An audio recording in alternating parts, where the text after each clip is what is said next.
मणिपूरमध्ये स्त्रियांची नग्नधिंड काढण्यात आली. बालासोरमध्ये 290 पेक्षा अधिक लोक ट्रेनमध्ये ॲक्सिडेंट होऊन मरण पावले. मोराबीचा पूल कोसळून 135 पेक्षा जास्त लोक नदीत बुडून मेले. नीट पेपर फुटीच्या प्रकरणामध्ये यावर्षी जवळपास 20 विद्यार्थ्यांनी आत्महत्या केल्या.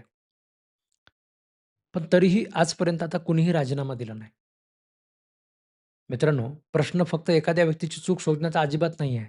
प्रश्न आहे, की आपल्या देशामध्ये अकाउंटेबिलिटी किंवा जबाबदारी याचा काही अर्थ उरलाय का? अकाउंटेबिलिटी किंवा जबाबदारीचा काही प्रकार आपल्या देशामध्ये उरलाय का?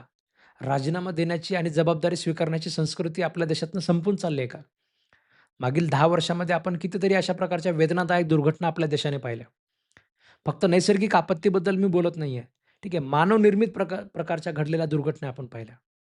प्रशासन, देखरेख, निर्णय क्षमता ह्या सगळ्या गोष्टींचा अभाव पण आपल्याला स्पष्टपणे दिसला. तरीसुद्धा कोणी राजीनामा दिला नाही. ह्या व्हिडिओमध्ये आपण ह्या सगळ्या घटनांची आपण झलक पाहणार आहोत. म्हणजे जबाबदारी मागितल्यानंतर त्याचं काय झालं? जबाबदारीच्या बदल्यामध्ये राजीनामा देणं हे का गरजेचं आहे? या सगळ्या गोष्टीसुद्धा आपण ह्याच्यामध्ये पाहणार आहोत. मित्रांनो, मे 2023 मध्ये मणिपूरमध्ये मैतई आणि कुकी समुदायांमध्ये ज्या प्रकारची जातीय हिंसा झाली, याचे व्हिडिओसुद्धा त्याच्यामध्ये व्हायरल झाले. जे आपण सगळ्यांनी पाहिले, जे दाखवण्यासारखे इथे तुम्हाला नाही आहेत. त्याच्यावर त्या महिलांवर सामूहिक बलात्काराच्या घटनासुद्धा घडल्या. अशा प्रकारच्या सुद्धा बातम्या आल्या. ज्यावेळेस हे व्हिडिओ 2 महिन्यानंतर व्हायरल झाले, त्यावेळेस संपूर्ण देश-विदेशामध्ये तीव्र संताप उसळला. पंतप्रधान नरेंद्र मोदी यांनी फार उशीर करत ही घटना अक्षम्य असल्याचे जाहीरपणे सांगितले. पण प्रश्न आहे, की एवढा उशीर का झाला? सर्वोच्च न्यायालयाने हस्तक्षेप करत हे प्रकरण सीबीआयकडे सोपवलं.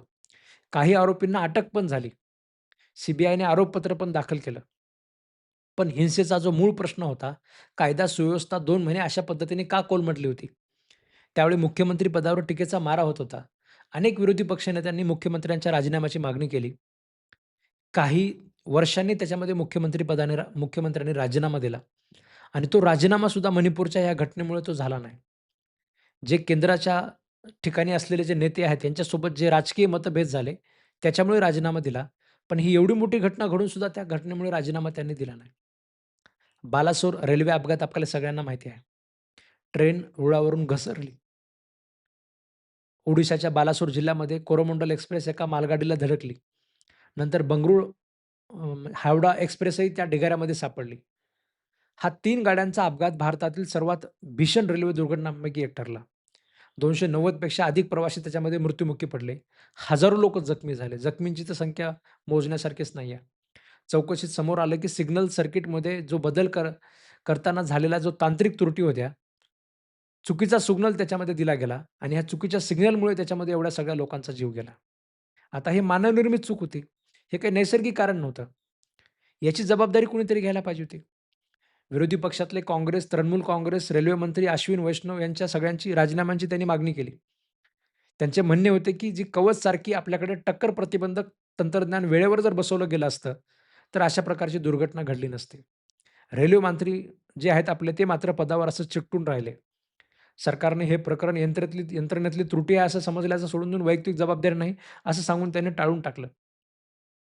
दुसरीकडे सत्ताधारी भाजपाने या मुद्द्यावर प्रतिवाद करत सांगितलं, की विरोधी नेत्यांच्या ममता बॅनर्जी, लालू प्रसाद, नितीश कुमार रेल्वे मंत्री असताना त्यांच्या काळामध्ये सुद्धा अशाच प्रकारची मृत्यूंची त्यांनी आकडेवारी देऊन टाकली आणि आपली जबाबदारी मात्र झटकून टाकली.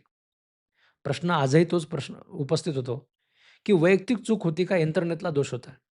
कोणत्या निकषावर त्याच्यामध्ये ह्या सगळा जो घटना आहे ती म्हणजे कॅल्क्युलेट केली पाहिजे? दिवाळीच्या काळामध्ये गुजरातमध्ये मोराबीमधील सुमारे 140 वर्ष जुना ब्रिटिशकालीन झुलता जो पूल आहे, तो पूल केवळ 5 दिवसापूर्वी जी दुरुस्ती केली होती, त्याच्यानंतर तो ओपन करण्यात आला होता.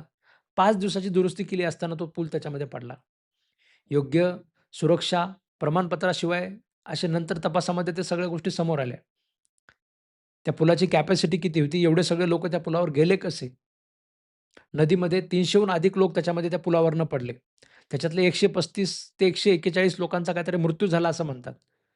त्याच्यात अनेक लहान मुलं होती. ह्या प्रकरणी सुद्धा स्थानिक कंत्राटदार जो होता किंवा देखभाल करणारी जी संस्था आहे, यांच्यावर गुन्हे दाखल झाले. काहींना अटक झाली. पण कोणत्याही वरिष्ठ अधिकाऱ्याने किंवा मंत्र्याने राजीनामा दिला नाही. हे प्रकरण जसं आहे तसंच त्याच्यामध्ये राहून गेलं. तिथे सुद्धा जबाबदारी ढकलली गेली. जबाबदारी प्रशासकीय पातळीवरच त्याच्यामध्ये थांबून गेली. राजकीय पातळीवर मात्र ती जबाबदारी कधी पोहोचली नाही. असं बऱ्याच वेळेस बोललं जातं. असं एकटंच नाही मित्रांनो, अशा मागील दशकामध्ये तुम्हाला ह्याच्यापेक्षा कितीतरी दुर्घटना घडलेल्या आहेत. पूल कोसळणं असू द्या, इमारती कोसळणं असू द्या, मुंबईमधलं ते पोस्टर पडलं असू द्या. देशातले आपले जे सैनिक ज्या पद्धतीने म्हणजे ज्या प्रकारची घटना घडली आपल्या देशामध्ये. सैनिक असं म्हटलं जात होतं, की सैनिक एवढे सगळे सैनिक तुम्ही बाय रोड घेऊनच कसं काय गेले?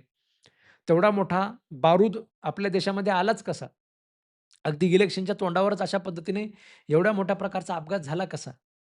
आणि हे झाल्यानंतर सुद्धा मतदान मागत असताना सुद्धा पंतप्रधान मोदी भाषणामधनं कसं काय हे म्हणू शकतात, की तुमचा जो मतदान आहे ते या ठिकाणी जे काही आपले शहीद झालेले जे सगळे सैनिक आहेत, त्या सैनिकांच्या नावावर तुमचं मतदान पंतप्रधानांनी मागितलं कसं?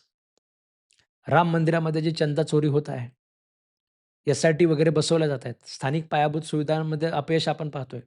प्रत्येक ठिकाणी म्हणजे तुम्हाला असे कितीतरी नमुने तुम्हाला दिसतील. मंजुरी प्रक्रियेमधल्या कितीतरी गफलती तुम्हाला दिसतील. सुरक्षा तपासणीचे अभाव तुम्हाला दिसतील. आणि दुर्घटनेनंतर केवळ फक्त स्थानिक प्रशासनावर जबाबदारी निश्चित केली जाते आणि वरचे जे सगळे राजकीय नेते आहेत, ज्यांनी 40% घेतलेलं आहे, ठीक आहे, ते मात्र मोकळे सुटून राहतात. जबाबदारी समजून घेण्यासाठी थोडं इतिहासात जर आपण गेलो तर आपल्या लक्षात येईल. 1956 साली 2 रेल्वेच्या मोठ्या 2 दुर्घटना झाल्या होत्या. आजही आपण त्या इतिहासामध्ये शिकतो. त्या 2 दुर्घटनानंतर तत्कालिक रेल्वे मंत्री लाल बहादूर शास्त्री यांनी नैतिक जबाबदारी स्वीकारत स्वतःहून त्याच्यामध्ये राजीनामा दिला. जरी त्यांची वैयक्तिक चूक त्याच्यामध्ये सिद्ध झाली नव्हती, तेवढा देश आपला त्यावेळेस ॲडव्हान्स पण नव्हता. त्या गोष्टी त्यावेळेस तशा प्रकारचे अपघात टाळणं एवढं म्हणजे सोयीस्कर सुद्धा म्हणजे व्यवस्थित सुद्धा नव्हतं. पंतप्रधान जवाहरलाल नेहरूंनी सुरुवातीला राजीनामा त्यांचा नाकारला. पण शास्त्रींनी मात्र आग्रह धरला, की हा प्रसंग आजही त्याच्यामध्ये जर आपण बघितलं, शास्त्रींच्या आग्रहानुसार ते राजीनामा झाला. हा प्रसंग आजही त्याच्यामध्ये नैतिक जबाबदारीचे उत्कृष्ट उदाहरण म्हणून त्याच्यामध्ये मानला जातो.